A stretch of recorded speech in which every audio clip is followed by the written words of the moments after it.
The Newsday continues here in One News Now. I'm Diego Castro. Fivolx records yet another strong earthquake in Surigao del Sur this morning. A 6.7 magnitude quake rocked Caguait, Surigao del Sur at around 4 a.m. This is the second quake to hit the province in just 3 days, following the magnitude 7.4 tremor on Saturday. As of 5 a.m. this morning, the tally for aftershocks that followed the Saturday quake now stands at 1,583, ranging from magnitude 1.4 to 6.6. 18 of these aftershocks were felt in the affected provinces. The Saturday quake left structures damaged in its wake, including a church and a convenience store. Residents who were about to return to their homes were forced to go back to evacuation centers due to the threat of continued tremors. According to Surigao del Sur Governor Alexander Pimentel, over 108,000 individuals are currently staying in evacuation centers.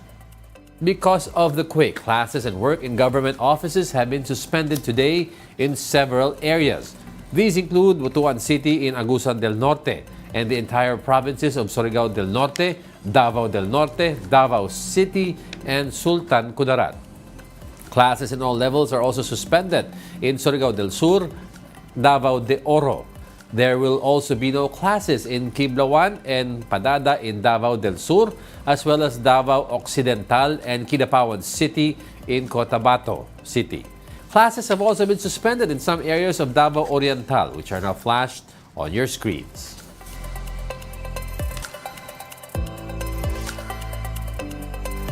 Class suspensions for select levels have also been announced in parts of Davao del Sur and Davao Oriental.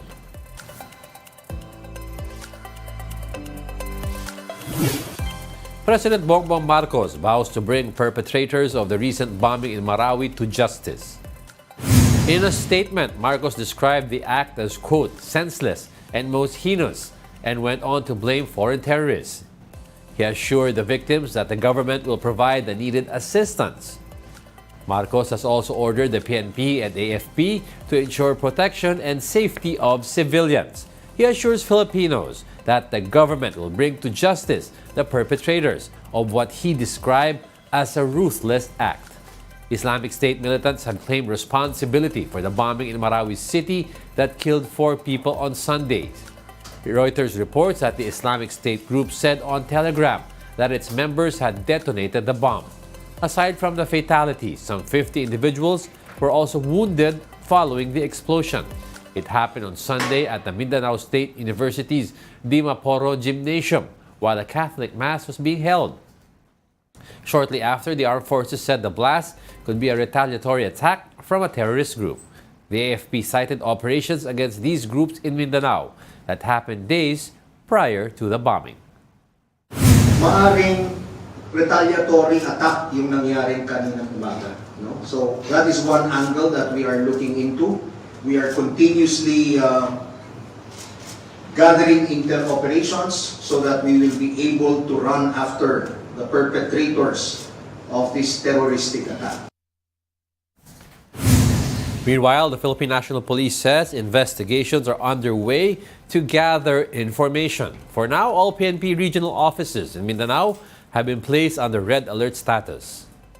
The Philippine National Police has put on red alert status all our police regional offices in Mindanao, and also to include a heightened alert here at the National Capital Region, for precautionary measures. We will also intensify the conduct of our checkpoints and our intelligence activities. Some updates on that. Officials are now investigating persons of interest allegedly involved in the bombing of the Mindanao State University that killed at least 4 people and injured 50 others. The AFP and PNP are looking into the possibility of a retaliatory attack or revenge by terrorists following consecutive operations conducted in Mindanao, which resulted in the death of high-ranking leaders of certain terrorist groups. According to the AFP, 11 members of the Dawla Islamiyya in Maguindanao del Sur were killed in an operation by the Western Mindanao Command or Westmincom last Friday. PNP Chief Benjamin Acorta mentioned that they received a threat, but the target was not properly identified. Additional military troops, meanwhile, are also expected to arrive in Marawi to enhance security at the Mindanao State University. We'll be back with more stories after the break. Keep it here on One News.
You're still watching One News Now. I'm Jago Castro. The Coast Guard monitors over 135 Chinese maritime militia vessels swarming the Julian Felipe Reef off the coast of Palawan. The PCG has already ordered the deployment of 2 multi-role response vessels. PCG West Philippine Sea spokesman Commodore J. Tariela described the presence of the vessels as alarming due to their increasing number in the area. Last November 13, the PCG only monitored some 111 Chinese maritime militia vessels in the vicinity of Julian Felipe Reef. But during the last monitoring of the AFP, the number grew to 125.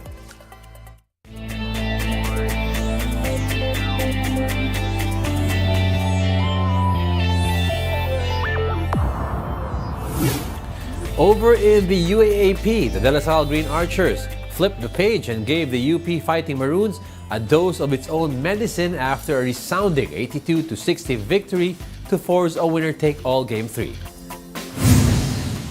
Despite newly crowned MVP Kevin Kiambao and senior guard Evan Nelly struggling, the Green Archers showcased their deep bench in front of over 20,000 fans inside the smart Araneta Coliseum.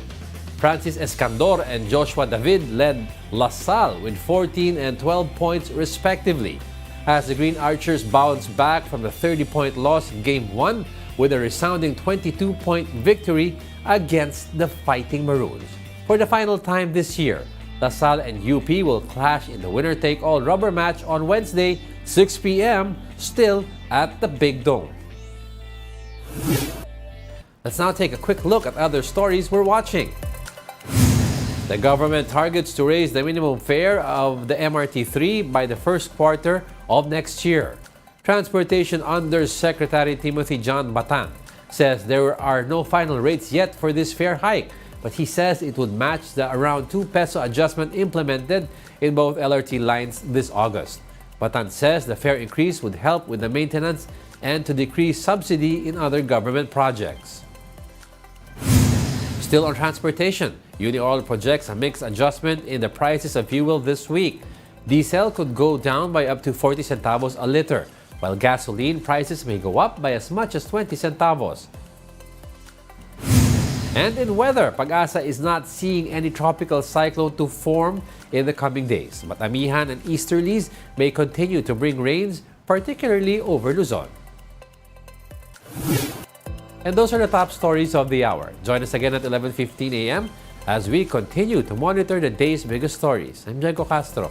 We are One News, all sides, all the time.